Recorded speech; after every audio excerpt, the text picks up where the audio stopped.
தேர்தல் முடிவுகள் முழுசா வர்றதுக்கு முன்னாடியே நம்ம கூட கூட்டணி வச்சிருந்த கூடிய காங்கிரஸ் இயக்கம் துரோக கூட்டம் நம்ம பேரை சொல்லி நம்ம தலைவர் முகத்தை காட்டி வாக்குகளை பெற்று தலைவரை பார்த்து ஒரு நன்றி கூட சொல்லாம ஓடி போச்சு அந்த நன்றி கெட்ட கூட்டம். ஆனா என்ன, முதல்ல போகும்போது வெளியில இருந்து ஆதரவுன்னு சொல்லிட்டு போனாங்க. அங்க போனோன்னே ஆசை யார விட்டுச்சு. முதல்ல எங்க போனாலும் இந்த முதலமைச்சர் எங்க போனாலும் முதல்ல சோஃபா போவோம், சோஃபா பின்னாடியே முதலமைச்சர் போவாரு. அது மட்டும் இன்னொன்னு சொல்றாரு, அவர் வாயில நல்லா வந்துருமா. வாயில என்ன வரும்? தமிழ்நாட்டு மக்கள் வாயில நிறைய வரும். அவர் கோட்டு சுட்டு அவர் போட்டுக்கிறாரு. அதுக்கு ஒரு புதுசா ஒரு விளக்கம் கொடுத்திருக்கிறாரு. அவர் கருப்பு கோட்டு போட்டுக்கிறது பெரியாருடைய கொள்கையா. இதை விட ஒரு மோசமான உருட்டை யாராவது உருட்ட முடியுமா? ஆச்சி மசாலா, எந்த சமையலும் ருசி தேடும் ரகசியம் 20 ரூபாய். இந்த முறை நம்முடைய திராவிட முன்னேற்ற கழகம் ஆட்சிக்கு வராம இருந்திருக்கலாம். ஆனா மக்கள் நமக்கு ஒரு மிகப்பெரிய ஒரு கடமையை கொடுத்திருக்கிறாங்க. எதிர்கட்சி தலைவரா இருங்க, எதிர்கட்சியா நீங்க செயல்படணும்னு மக்கள் நம்ம மேல் நம்பிக்கை வச்சு இந்த பொறுப்பை நம்மகிட்ட கொடுத்திருக்கிறாங்க. இந்த ரிசல்ட் உண்மையாகவே நாம எதிர்பார்க்காத ரிசல்ட் தான். நாம மட்டும் இல்ல, தமிழ்நாட்டு மக்களே எதிர்பார்க்காத ஒரு ரிசல்ட் தான். ஏன் இன்னும் சொல்லப்போனா இப்ப இருக்கக்கூடிய முதலமைச்சரை எதிர்பார்க்காத ஒரு ரிசல்ட் தான். களத்துல யாரு உண்மையான எதிரிங்கிறத தெரியாம இல்லாத எதிரியோட சண்டை போட்டிருக்கிறோம். அத நம்ம புரிஞ்சுக்கிட்டு தான் ஆகணும். எங்க மிஸ் பண்ணிட்டோங்கிறத தெரிஞ்சுக்கணும்.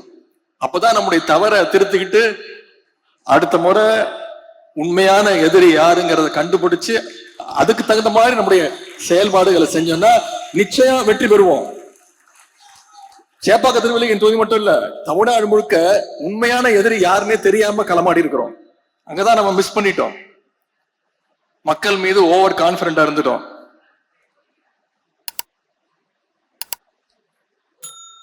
ஊர் ஊரா போய் ஓட்டு கேட்டோம், தெரு தெருவா ஓட்டு கேட்டோம். நம்ம தலைவர் தமிழ்நாடு முழுக்க போய் ஓட்டு கேட்டாரு. ஆனா எங்க தெரியும் மிஸ் பண்ணிட்டோம்?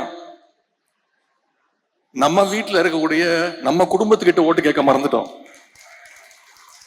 நம்ம வீட்டுல இருக்கக்கூடிய நம்ம பசங்க கிட்ட, நம்முடைய உறவினர்கள் கிட்ட நம்முடைய சாதனையை சொல்ல தவறிட்டோம். இனி வர்ற காலங்கள்ல அந்த தவறை நாம திருத்திக்கணும். முதல்ல நம்ம வீட்டு பசங்களை அரசியல் படுத்தணும். கலைஞருடைய திட்டங்களை, நம்ம கொண்டு வந்த சாதனைகளை, இப்ப இந்த ஆட்சியில் நடக்கக்கூடிய அலங்கோலங்களை எல்லாம் தினமும் நம்ம வீட்டுல நம்ம பேசணும். இன்னைக்கு இந்த புதிய அரசு பொறுப்பேற்று 25 நாள் ஆச்சு. உருப்படியா ஏதாவது ஒரு திட்டம் கொண்டு வந்திருக்கீங்கன்னு சொல்ல முடியுமா? ஒரு திட்டமும் கிடையாது. ஏற்கனவே டியூட்டியில இருக்கக்கூடிய போலீஸ வெறும் ஸ்டிக்கரை மாத்தி, போலீஸ் வேனுக்கு வெறும் ஸ்டிக்கரை மாட்டி சிங்கப்பெண் திட்டம் அப்படி ஒரு திட்டத்தை கொண்டு வர போறோம்னு சொல்லி அதையும் கொண்டு வர முடியாத நிலைமையில தான் இன்னைக்கு இந்த ஆட்சி நடந்துகிட்டு இருக்கு. அதாவது ஒரு கூடுதல் செலவு இல்லாத ஒரு திட்டத்தை கூட தொடங்கி வைக்கிறதுக்கு வக்கில்லாத ஒரு சோஃபா மாடல் ஆட்சி இன்னைக்கு நடந்துகிட்டு இருக்கு. யோசிச்சு பாருங்க, 2021 நம்ம தலைவர் முதலமைச்சர் பொறுப்பு ஏற்கும் போது முதல் நாள் கையெழுத்து போட்டார். என்னென்ன திட்டங்கள் நம்ம கொண்டு வந்தோம்? மகளிருக்கு விடியல் பயண திட்டம் முதல் கையெழுத்து போட்டார். முதல் நாளே கொண்டு வந்தாரு. அப்ப இருந்த நிலைமை என்ன உங்களுக்கு தெரியும்? நிதி நிலைமை மோசம். கொரோனா 2வது நாள் லாக்டவுன். முதல் நாளே கையெழுத்து போட்டார். மகளிர் விடியல் பயண திட்டம் கொண்டு வந்தாரு. கொரோனா நிவாரண நிதியா ஒவ்வொரு ரேஷன் அட்டைக்கும் 4000 ரூபாய் கொடுத்தார் நம்முடைய தலைவர். ஆவின் பால் லிட்டருக்கு 3 ரூபாய் குறைச்சாரு. பெட்ரோல் விலைய 2 ரூபாய் குறைச்சோம். இதெல்லாம் பண்ணது நம்முடைய திராவிட மாடல் அரசு, நம்முடைய கழக தலைவர் அவர்கள். ஆனா இன்னைக்கு இந்த சோஃபா மாடல் அரசு ஏதாவது ஒரு திட்டத்தை நிறைவேற்றி இருக்கிறாங்களா? நாம இந்த தேர்தல்ல சில லட்சம் வாக்குகள் வித்தியாசத்துல தான் வெற்றி வாய்ப்பை இழந்திருக்கிறோம். நம்மளை விட ஒரு 16 லட்சம் வாக்குகள் அதிகம் பெற்று இன்னைக்கு இந்த ஆட்சி அமைஞ்சிருக்கு. அவங்க எப்படி ஆட்சி அமைஞ்சாங்க, 4ஆம் தேதிக்கு அப்புறம் என்னென்ன கூத்து நடந்ததுங்கிறதுலாம் நீங்க அத்தனை பேரும் தொலைக்காட்சியில பார்த்திருப்பீங்க. 4ஆம் தேதி இரவு நம்முடைய வெற்றி பெற்ற சட்டமன்ற உறுப்பினர்கள்லாம் தமிழ்நாட்டிலிருந்து எல்லா மாவட்டங்கள்ல இருந்தும் கிளம்பி சென்னைக்கு வரதுக்கு தலைவரை பார்க்கறதுக்கு பஸ்ல டிக்கெட்டு, ட்ரெயின்ல டிக்கெட்டு, பிளைட்ல டிக்கெட் புக் பண்ணிட்டு இருந்தாங்க. ஆனா இன்னைக்கு இருக்கக்கூடிய ஆளுங்கட்சி சட்டமன்ற உறுப்பினர்களும் அண்ணா திராவிட முன்னேற்ற கழகத்துடைய சட்டமன்ற உறுப்பினர்களும் யாருக்கும் தெரியாம திருட்டுத்தனமா எங்க போய் தங்கலான்னு ரிசார்ட்ல ரூம் புக் பண்ணிட்டு இருந்தாங்க. இதுதான் நம்ம திராவிட முன்னேற்ற கழகத்திற்கும் மற்ற இயக்கத்துக்கும் உள்ள வித்தியாசம். இதுதான் ஒரு தொண்டன் தலைமை மீது வச்சிருக்கக்கூடிய நம்பிக்கை. எந்த காலத்திலையும் திராவிட முன்னேற்ற கழகம் அந்த ரிசார்ட் பாலிடிக்ஸ், கூவத்தூர் மாதிரி ரிசார்ட் பாலிடிக்ஸ் நம்முடைய தலைவர், நம்முடைய திராவிட முன்னேற்ற கழகம் என்னைக்கும் பண்ணாது. முக்கியமா தேர்தல் முடிவுகள் முழுசா வர்றதுக்கு முன்னாடியே நம்ம கூட கூட்டணி வச்சிருந்த கூடிய காங்கிரஸ் இயக்கம் துரோக கூட்டம் நம்ம பேரை சொல்லி நம்ம தலைவர் முகத்தை காட்டி வாக்குகளை பெற்று தலைவரை பார்த்து ஒரு நன்றி கூட சொல்லாம ஓடி போச்சு அந்த நன்றி கெட்ட கூட்டம். திமுக காரன் என்னைக்கும் மறக்க மாட்டான், மறக்க கூடாது. தமிழ்நாட்டு மக்களும் மறக்க மாட்டாங்க. 5 எம்எல்ஏக்களை அவங்களுக்கு சப்போர்ட் பண்ண வச்சு ஆட்சி அமைச்சாங்க. அது மட்டும் இல்ல, நம்முடைய கூட்டணியில் ஜெயிச்ச இன்னும் சில கூட்டணி கட்சிகள்ல நம்ம தலைவர்கிட்ட வந்து சொல்லிட்டு தலைவர் தான் போயிட்டு வாங்கினாங்க. நம்ம தலைவர் தயவு தான் இன்னைக்கு ஆட்சி நடந்துகிட்டு இருக்கு. ஆனா என்ன, முதல்ல போகும்போது வெளியில இருந்து ஆதரவுன்னு சொல்லிட்டு போனாங்க. அங்க போனோடனே ஆசை யார விட்டுச்சு. முதல்ல எங்க போனாலும், இந்த முதலமைச்சர் எங்க போனாலும் முதல்ல சோஃபா போவோம். சோஃபா பின்னாடியே முதலமைச்சர் போவாரு. இப்ப அமைச்சரவையிலையும் இடம் பெற்றுறாங்க. அவங்களுக்கு வாழ்த்துக்கள். அவங்க எல்லாம் அமைச்சர் ஆகிறதுக்கு முன்னாடியே சட்டமன்றத்துல அவங்களுக்கு வாழ்த்து சொன்னவன் தான் இந்த எதிர்கட்சி தலைவர். இதெல்லாம் நடக்கும்னு எனக்கு தெரியும். இப்படி நம்முடைய தலைவருடைய உழைப்பால வெற்றி பெற்று அந்த கட்சியுடைய ஆதரவோடு தான் இன்னைக்கு இந்த சோஃபா மாடல் ஆட்சி நடைபெற்றுக் கொண்டிருக்கிறது. இங்க இருக்கக்கூடிய ஆளுங்கட்சி இன்னைக்கு 108 இடங்கள்ல வெற்றி பெற்று இருக்கிறாங்க. இன்னொன்னு தெரியுமா, இந்த 108 தொகுதிகள்ல சில தொகுதிகள் தவிர கிட்டத்தட்ட ஒரு 106 தொகுதிகள்ல ஓட்டு போட்ட மக்களுக்கு யாரு சட்டமன்ற உறுப்பினர்னு தெரியாது. இன்னும் சொல்ல போனா மக்களுக்கு இல்ல, இப்ப இருக்கக்கூடிய முதலமைச்சருக்கு யார் சட்டமன்ற உறுப்பினர், யார் அமைச்சர்னு தெரியாது. சவால் வர்ற ஒரு 4 நாட்களுக்கு முன்பு தொலைக்காட்சிகள் செய்தி நீங்கள பார்த்திருப்பீங்க. திருவள்ளூர் மாவட்டத்துல நைட்டு ஃபுல்லா கரண்ட் இல்ல. பொதுமக்கள் அத்தனை பேரும் தெருவுக்கு வந்து போராட்டத்தில் இறங்கிட்டாங்க. நிருபர்கள் போய் கேட்கறாங்க அவங்க கிட்ட, ஏன் வந்து இப்போ சாலை மறியல் பண்றீங்க, சட்டமன்ற உறுப்பினர் போய் பார்த்து கோரிக்கை வைக்க வேண்டியதானு. அப்ப அந்த மக்கள் எல்லாம் சொல்றாங்க, எங்களுக்கு சத்தியமா யாரு எங்க சட்டமன்ற உறுப்பினரே தெரியாதுங்க, தெரிஞ்சாதானங்க போய் அவங்க வீட்டுல போய் நாங்க கேட்க முடியும் அப்படின்னு கேக்குறாங்க. இதுதான் இந்த சோஃபா மாடல் அரசினுடைய லட்சணம். ஓட்டு போட்ட மக்களுக்கு அவங்க எம்எல்ஏக்கள் யாருன்னு தெரியல, எம்எல்ஏக்களுக்கு அவங்க எந்த தொகுதியில் நின்று ஜெயிச்சோன்னு தெரியல. நேற்று ஒரு அமைச்சர் போய் நன்றி சொல்றாரு. அங்க இருக்கக்கூடிய மக்கள் சொல்றாங்க, இது உங்க தொகுதி கிடையாதுங்க, நாங்க உங்களுக்கு ஓட்டை போடலைங்க, நீங்க பக்கத்து தொகுதி அப்படின்னு. இப்படிப்பட்ட ஒரு கேடுகட்ட சோஃபா மாடல் ஆட்சி தான் இன்னைக்கு தமிழ்நாட்டில் நடந்துகிட்டு இருக்கு. இதெல்லாம் நான் சொல்லல, உண்மையாவே நடந்தது. தொலைக்காட்சிகளை நீங்க பார்த்திருப்பீங்க. அதுல இப்ப அவங்க வேட்பாளர் அறிவிச்சதெல்லாம் யாரு தெரியுமா, ஜெயிச்சவங்க எல்லாம் யாரு தெரியுமா, இப்ப அமைச்சர் இருக்கிறதெல்லாம் யாரு தெரியுமா, போதைப் பொருள் வித்தவரு, கஞ்சா வித்தவரு, பொண்டாட்டிய கொடுமைப்படுத்தி வீட்டுல போட்டு அடிச்சவரு, சினிமா படத்துக்கு பிளாக்ல டிக்கெட் வித்தவரு, புது சினிமாவை திருட்டு விசிடி வித்தவரு, ஜோசியத்தால கேன்சரை சரி பண்ண முடியும்னு போலி வைத்தியம் பார்த்தவரு, RSS சேர்ந்து காக்கி டவுசர் போட்டு சுத்தினவரு, வாச்சாத்தி கொடுமைக்கு முக்கியமான காரணமா இருந்தவர், வேட்பாளர் இதுக்கு முந்தின நாள் வேற கட்சியிலிருந்து எகிரி குதிச்சு போனவரு. இவங்கெல்லாம் இன்னைக்கு ஆளுங்கட்சியுடைய சட்டமன்ற உறுப்பினர்கள், அமைச்சர்கள். இவங்க பேரும் முதலமைச்சருக்கு தெரியாது.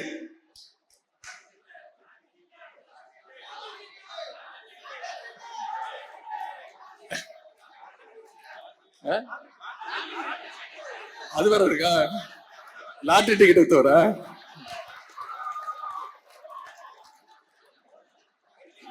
இதெல்லாம் முன்னாடியே தெரிஞ்சிருந்தா கரெக்டா சுதாரணமா இருந்திருக்கலாம். இதெல்லாம் தேர்தல் ரிசல்ட்டுக்கு அப்புறம் தான் நமக்கே தெரியுது. இன்னொரு கொடுமை என்ன தெரியுமா? இந்த ஆட்சியில அமைச்சர்கள் வந்திருக்கிறாங்கல்ல, நியமிக்கப்பட்டிருக்கிறாங்கல்ல, எந்த அமைச்சருக்கு எந்த துறைன்னு அமைச்சருக்கு தெரியல. ஒரு அமைச்சர் அவர் பிரஸ்ல கேட்கிறாரு, நான் சுற்றுச்சூழல் அமைச்சரா இல்ல சுற்றுலாத்துறை அமைச்சரா அப்படின்னு நிருபர்கிட்ட கேட்கிறாருங்க. இந்த மாதிரி ஒரு கேடு கெட்ட ஆட்சி எங்க பாத்திருக்கீங்களா? அமைச்சருக்கு தெரியல என்ன பொறுப்புன்னு, எந்த இலாக்கான்னு தெரியல. நிருபரை பார்த்து கேட்கிறாரு. ஒரு பழமொழி சொல்லுவாங்க, ஒரு கோமாளி அரண்மனைக்கு போறதாலேயே அவன் அரசன் ஆயிட மாட்டான். அந்த அரண்மனை தான் சர்க்கஸ் கூடாரமாக மாறிவிடும் அப்படின்னு ஒரு பழமொழி சொல்லுவாங்க. இன்னைக்கு அது நடந்துகிட்டு இருக்கு, கண்ணு முன்னாடி நடந்துகிட்டு இருக்கு. ஆனா ஒரு கோமாளி இல்ல, எல்லாமே கோமாளி. ரம்மியில சொல்லுவாங்கல்ல, 13 ஜோக்கரா வந்தா என்னையா பண்றது அப்படின்னு. அந்த நிலைமையில இன்னைக்கு இந்த சோஃபா மாடல் அரசு நடந்துகிட்டு இருக்கு. இதத்தான் நம்முடைய தலைவர் சொன்னாங்க, இங்க அமைஞ்சிருக்கிறது ஒரு மாயாஜால கவர்ச்சி ஆட்சி அமைஞ்சிருக்கு அப்படின்னு சொன்னாங்க. 2 நாளுக்கு முன்பு நம்முடைய சிஎம் சார் நன்றி சொல்றதுக்காக திருச்சிக்கு போனாரு. திருச்சி கிழக்குக்கு.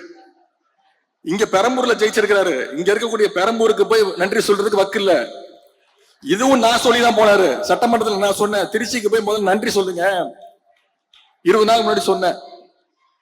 போனாரு, நன்றி சொன்னாரா?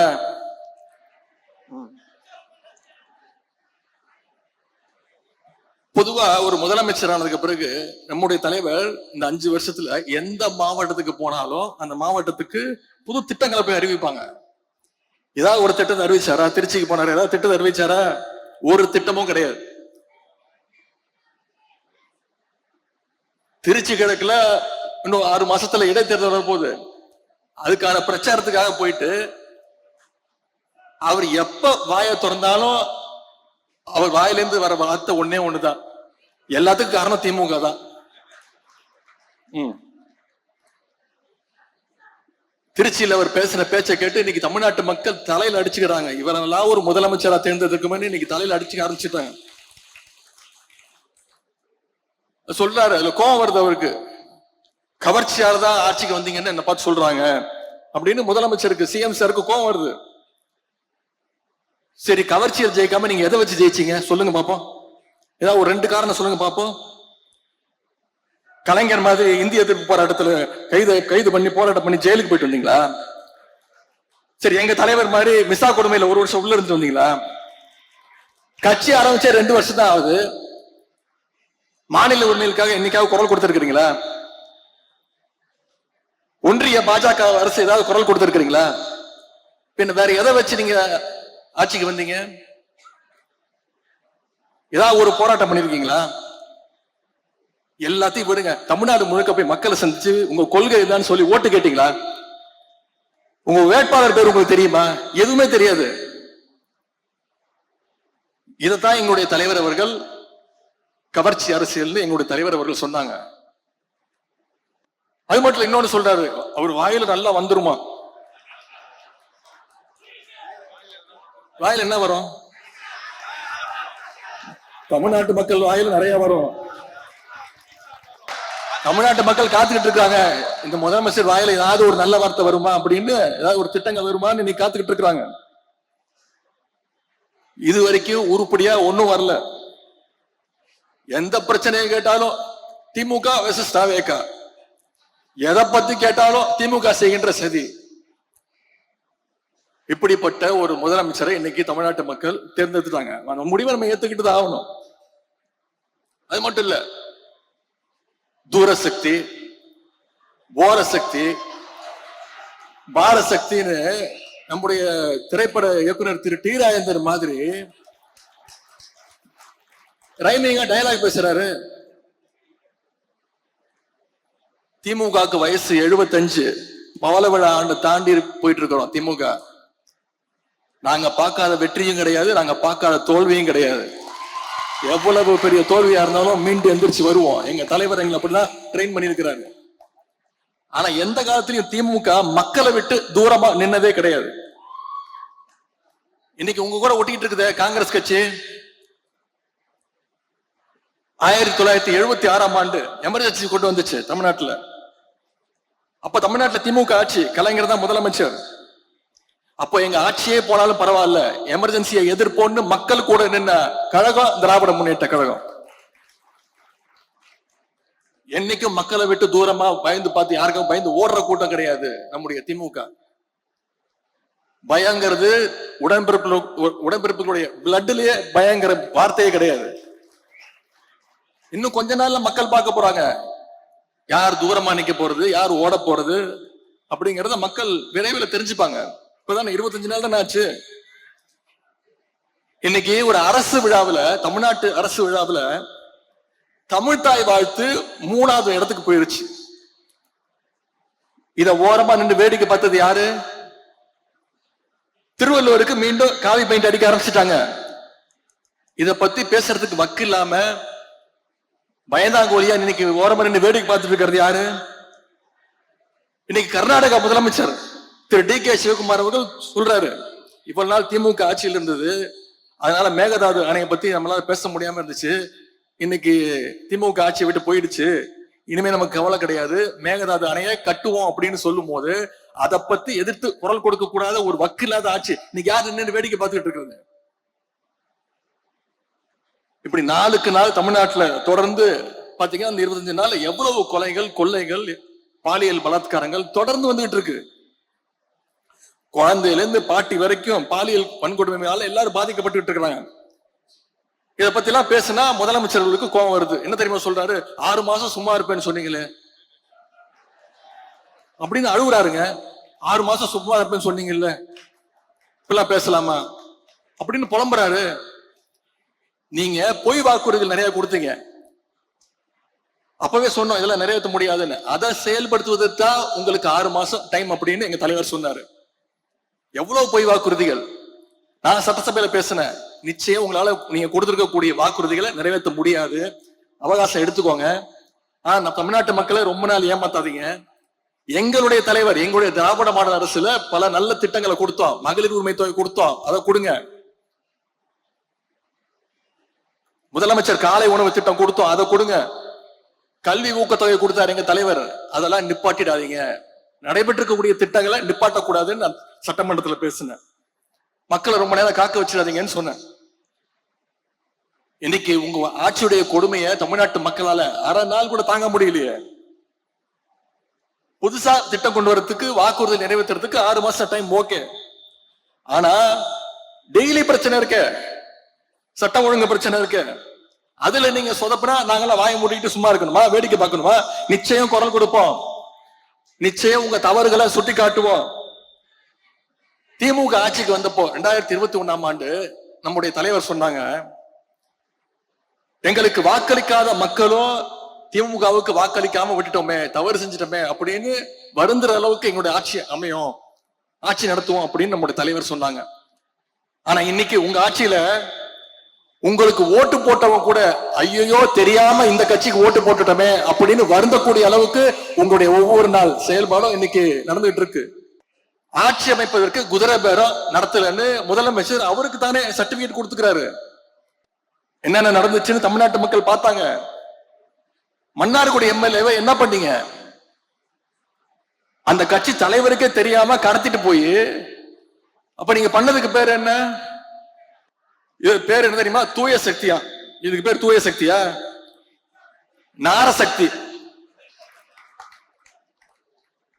அது மட்டும் இல்ல, இப்ப என்ன தெரியுமா சொல்றாரு? மற்றும் சில பேரா, பேரை சொல்ல கூட வெக்கப்படுறாராம். மற்றும் சில பேர் அல்லு சில்லு கட்சி. நான் கேட்கிறேன், அப்புறம் அல்லு சில்லு கட்சி தானே அப்புறம் எதுக்கு அவங்க எல்லாம் போய் தனித்தனியா போய் பார்த்து சால்வை போட்டு போட்டோ எல்லாம் எடுத்தீங்க? எதுக்கு சோஃபா செட் அமிச்சிங்க? இப்ப கடைசியில் அவங்களையும் காட்டி விட்டாரு. ஒரு படத்துல கவுண்டமணியும் செந்திலும் இளநீ வியாபாரம் பண்ணிட்டு இருப்பாங்க, ஞாபகம் இருக்கா? Goundamani owner, Senthil assistant. எதிர்க்க வடிவேல் ஒரு கடை போடுவாரு. செந்திலுக்கும் வடிவேலுக்கும் ஒரு அண்டர்ஸ்டாண்டிங் ஆயிடும். என்ன பண்ணுவாரு, ஒரு இளநியா கயிறு கட்டி கவுண்டமணிக்கு தெரியாம பின்னாடி வழியா பின்னாடி அப்படியே அமிச்சுக்கிட்டே இருப்பாரு. இதை வச்சு வடிவேல பெரிய கடை போட்டுருவாரு. இன்னைக்கு அதைத்தான் இன்னைக்கு தமிழ்நாட்டுல இந்த ஆளுகின்ற கட்சி செஞ்சிட்டு இருக்கு. ஆளுங்கட்சி எம்எல்ஏக்களை ஒவ்வொன்னா உருவிட்டு இருக்கிறாங்க. நாம பெருமையா சொன்னோம், Dravidian model, development model, $1 trillion எக்கானமின்னு பெருமையா சொல்லிட்டு இருந்த தமிழ்நாட்டை இன்னைக்கு சோஃபா மாடல் ஆக்கின பெருமை தான் இன்னைக்கு இந்த ஆட்சிக்கு உண்டு. வேற எந்த செயல்பாடும் கிடையாது, எதுவும் கிடையாது. மக்களுக்கு இன்னும் பஞ்ச் டயலாக்ஸும் உங்களுடைய ரீல்ஸும் தேவையில்லை. அவங்களுக்கு தேவை பாதுகாப்பும் உங்களுடைய வாக்குறுதிகளும் ஸ்கீம்ஸும் தான். புது முதலமைச்சருக்கு ஒரு புதுவிதமான ஒரு ப்ராப்ளம் இருக்கு, ஃபோபியான்னு சொல்லுவாங்க. யாரு எதை பத்தி பேசினாலும் தன்னை பத்தி தான் பேசுறாங்க அப்படிங்கிற ஒரு நினைப்பு. அவரே அதை கற்பனை பண்ணிக்கிட்டு அதுலயே இருக்கிறாரு. என்ன தெரியுமா சொல்றாரு, அவர் கோட்டு சூட்டு போடுறாருல, அதை நாம கிண்டல் பண்ணிட்டோமா? நாம யாரும் அதை பத்தி எந்த விமர்சனமும் செய்யவே இல்லை. அவர் கோட்டு சூட்டு அவர் போட்டுக்கிறாரு. அதுக்கு ஒரு புதுசா ஒரு விளக்கம் கொடுத்திருக்கிறாரு. அவர் கருப்பு கோட்டு போட்டுக்கிறது பெரியாருடைய கொள்கையா? இதை விட ஒரு மோசமான உருட்டை யாராவது உருட்ட முடியுமா? உங்க ஜோசியரை அபிஷியல் கவர்மெண்ட் அட்வைசரா முயற்சி பண்ணி பல்பு வாங்கின ஒரு உண்மையான பெரியாரிஸ்ட் இருந்தாலும், நீங்க கோட்டு சூட்டு போடுறதுலாம் எங்களுக்கு பிரச்சனையே கிடையாது. ஆனா எல்லாத்துலயும் இன்னைக்கு கோட்டை விட்டுக்கிட்டு இருக்கீங்க. அதைத்தான் நாங்க சுட்டி காட்டிட்டு இருக்கிறோம். இல்ல என்னென்ன வாக்குறுதிகள் கொடுத்தீங்க? ஏதாவது ஒண்ணு காப்பாத்துனீங்களா? முக்கியமா விவசாயிகளுக்கு பயிர்க்கடன், 5 ஏக்கர் வரை வச்சிருக்க விவசாயிகளுடைய பயிர்க்கடனை தள்ளுபடி செய்வேன்னு சொல்லிட்டு இன்னைக்கு அவங்களுக்கு பட்டநாமம் போட்டாச்சு. இன்னைக்கு அவங்க எல்லாம் தெருவில் இறங்கிட்டாங்க, போராட்டம் பண்றதுக்கு ஆரம்பிச்சிட்டாங்க. இன்னொரு பொய் வாக்குறுதி கொடுத்தாரு, 200 யூனிட் வரைக்கும் இலவச மின்சாரம் தருவோம்னு சொல்லிட்டு இன்னைக்கு என்ன சொல்றாரு, 500 யூனிட்டுக்கு மேல மின்சாரம் பயன்படுத்தி இருந்தா 200 யூனிட் ஃப்ரீ கிடையாது அப்படின்னு இன்னொரு நாமத்தையும் போட்டாரு. அது தவிர இன்னும் பல்வேறு வாக்குறுதிகள், பொய் வாக்குறுதிகள் கொடுத்திருக்கிறாங்க. என்னென்ன தெரியுமா? உரிமை தொகை மாசம் 2500 ரூபாய், ஞாபகப்படுத்திக்கிட்டே தான் இருப்போம், கொடுக்கிற வரைக்கும் விடமாட்டோம். வருஷத்துக்கு 6 சிலிண்டர், தாய்மாமன் சீர், பட்டு புடவை, தங்க செயின், இப்படி கண்ணா அப்பன்னு வாக்குறுதிகள் அள்ளி வீசி இருக்கிறீங்க. மக்கள் இதெல்லாம் ஞாபகம் வச்சுக்கிட்டே இருப்பாங்க. நாங்க தொடர்ந்து ஞாபகப்படுத்திக்கிட்டே தான் இருப்போம். திமுக மேல பழிய போட்டு மக்களை மேனிபுலேட் பண்ணிருக்கிறாரு நம்முடைய ஆளுங்கட்சியை சேர்ந்தவங்க. இந்த நிகழ்ச்சியின் மூலமா நான் சொல்லிக்க விரும்புவதெல்லாம், தமிழ்நாட்டு மக்களுக்கு ஏதாவது ஒண்ணுன்னா திராவிட முன்னேற்ற கழகம் நாங்க வேடிக்கை பார்த்துட்டு இருக்க மாட்டோம், எங்க தலைவர் வேடிக்கை பார்த்துட்டு இருக்க மாட்டாரு. உங்களுக்கு எதிராக குரல் கொடுப்போம், ஆளுங்கட்சிக்கு எதிராக தவறு செஞ்சீங்கன்னா குரல் கொடுப்போம், களத்துக்கு வந்து போராடுவோம். நம்முடைய முதலமைச்சர் அவர்கள் சிஎம் சார் சொன்ன மாதிரி ரீல்ஸ் பார்த்து ஓட்டு போட்ட மக்கள்லாம் இன்னைக்கு தொலைக்காட்சிகள் பார்க்க ஆரம்பிச்சுட்டாங்க, செய்தித்தாள்கள் படிக்க ஆரம்பிச்சுட்டாங்க, அசம்பிளியை லைவா பார்த்துட்டாங்க, அசம்பிளியில நம்ம எவ்வளவு ஓட விட்டோங்கிறதையும் பார்த்து ரசிச்சுட்டாங்க. இப்ப சட்டமன்ற நிகழ்வுல எல்லாம் தொடர்ந்து கவனிப்பாங்க. இந்த மாற்றமும் அவேர்னஸ் தான் உங்க வீழ்ச்சிக்கான தொடக்கம். எல்லாத்துக்கும் திமுக மேல பழி போட்டு தப்பிச்சா நினைக்கிற உங்களோட கனவு இன்னைக்கு ஒரு நாள் பழிச்சிருக்கலாம், என்னைக்கும் பறிக்காது. தமிழ்நாட்டு மக்கள் விரைவில் உங்களுடைய முகத்திரைய கிழிப்பாங்க, உங்களுடைய உண்மையான முகத்தை அவங்க பார்ப்பாங்க. இந்த கவர்ச்சி அரசியலுக்கு நிச்சயம் ஒரு முடிவரை எழுதுவாங்க. சட்டமன்ற தேர்தல் முடிவுகள் தொடர்பாக நம்முடைய தலைவர் அவர்கள் ஒரு குழு அமைச்சிருக்கிறாங்க. தமிழ்நாடு முழுக்க அவங்க பயணம் பண்ணி நம்முடைய வேட்பாளர்கள், மாவட்ட நிர்வாகிகள் எல்லாம் சந்திச்சு ஒவ்வொரு தொகுதியிலும் ஏன் வெற்றி வாய்ப்பை இழந்திருக்கிறோம், ஏன் வெற்றி வாய்ப்பை பெற்றிருக்கிறோம் அப்படின்னு கள ஆய்வு செஞ்சு நம்முடைய தலைவர்கிட்ட நிச்சயம் அவங்களுடைய கருத்துக்களை எல்லாம் சொல்லுவாங்க. அந்த கருத்துக்களுடைய அடிப்படையில கழகத்துடைய நலன் கருதி நிச்சயம் நம்முடைய தலைவர் நல்ல முடிவை எடுப்பாங்க. வரும் காலங்கள்ல கழகம் வெற்றிகளை குவிக்க நாம அத்தனை பேரும் ஒற்றுமையோடு ஒன்றாக இருந்து, இன்னைக்கு சேப்பாக்க திருவல்லிக்கேணி தொகுதியில எந்த சிச்சுவேஷனாக இருந்தாலும் எந்த நிலைமையா இருந்தாலும் வெற்றி பெறுவோம்னு நிரூபிச்சு காட்டியிருக்கிறோம். அடுத்த முறை இதைவிட பல மடங்கு பெரிய வெற்றியை நாம பெற்றே ஆகணும், நிச்சயம் பெறுவோம். அதற்கு வருகின்ற நாட்கள்ல சென்ற 5 வருடம் எப்படி களப்பணி ஆற்றணுமோ அதே போல நானும் உங்களோடு சேர்ந்து களப்பணி ஆற்றுவதற்கு தயாராக இருக்கின்றேன். மீண்டும் நம்முடைய கலைஞர் ஆட்சி, நம்முடைய தலைவர் தலைமையில மீண்டும் நம்முடைய தலைவர் அவர்கள் முத்துவேல் கருணாநிதி ஸ்டாலின் எனும் நான் அப்படின்னு அவர் மீண்டும் பதவி ஏற்கின்ற நாள் தூரத்துல கிடையாது.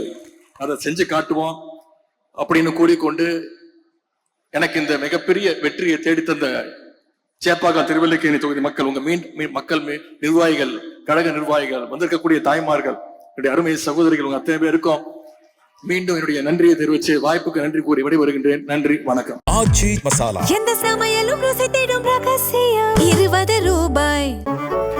மின்னம்பலம்.com, தமிழின் முதல் மொபைல் பத்திரிகை.